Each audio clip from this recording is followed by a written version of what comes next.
Welcome back, ladies and gentlemen. We're day 2 at the Fintech Summit, and with me is Josh Gilbert. He's a market analyst at eToro. Josh, thank you for coming over. How are you? Thanks. Yeah, I'm good. How are you? All good. Thank you so much. What's keeping you busy these days? How's eToro doing? How's everything? Yeah, I'm keeping very busy. Well, I flew in from Sydney. So that's a 14 jet lagged? 14 and a half hour flight. So it's not a short flight. So that's keeping me up early. So no, it's been busy so far today and yesterday as well. It's great to be here as well. So Perfect. So tell me a little bit about eToro. What is it that you guys do? yeah, so we've been around since 2007.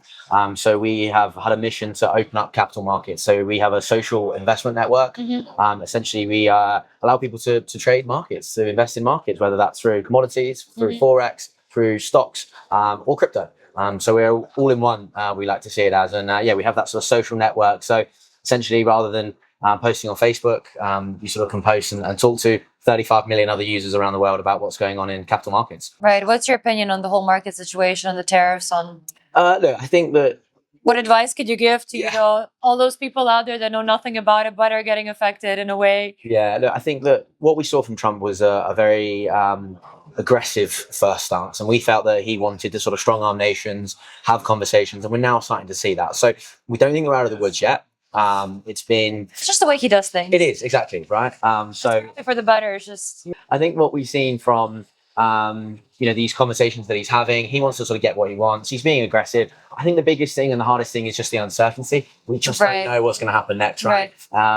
When he sort of posts things on his social media, when he sort of moves to the change of his sort of tone and the change of his attitude, I think it just depends on how he wakes up in the morning, and that's a difficult thing for markets to sort of really take on. But I think there's a risk of not being invested at the moment because of the rally that we've seen over the last month. So we're sort of saying to investors to stay defensive in your investment assets, but don't be out of market. At the end of the day, when it comes to markets, the fluctuations are always there. As long as there's that increasing line going upwards along the years, that's fine. At the end of the day, people invest their money for the long term, right? Not Absolutely. The short term. Yeah. Look, I mean, and it completely... Just don't open the application. You don't look at it. Whenever, even if you've been investing for 10 weeks or 10 years, right? I think seeing markets in the red, seeing your portfolio in the red, it's not easy. Right. But I think it's about taking that emotion out, cutting through that noise. Something more. Yeah, exactly. We see volatility as opportunity, right? Exactly. I think the stock market is one of the only places in the world where people run away from lower prices. Right.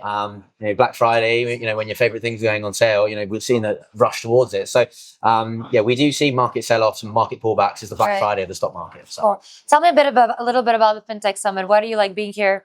What sort of opportunities do you see here when it comes to networking and just being in Dubai with everyone here? Yeah. I mean, look, obviously we see the UAE as a great region, really great supportive sort of framework for sort of what we want to do, opening up sort of capital markets, global markets for everybody to be able to sort of invest and trade in a very transparent way. And we think the UAE is perfect for that. The Fintech Summit itself is, we're a fintech business. So it's great to be here, have those conversations, not only to be sort of introducing our product, but to also, work with, other fintech platforms in the region as well. We've recently just sort of integrated the UAE Pass as well, which has been sort of fantastic for us. So I think those sort of opportunities can come from being at these types of events. Beautiful. Josh, and also a pleasure speaking to you. Thank you for coming over, Entrepreneur, and best of luck with all of the market analytics that you're doing. Thank you so much. Thanks.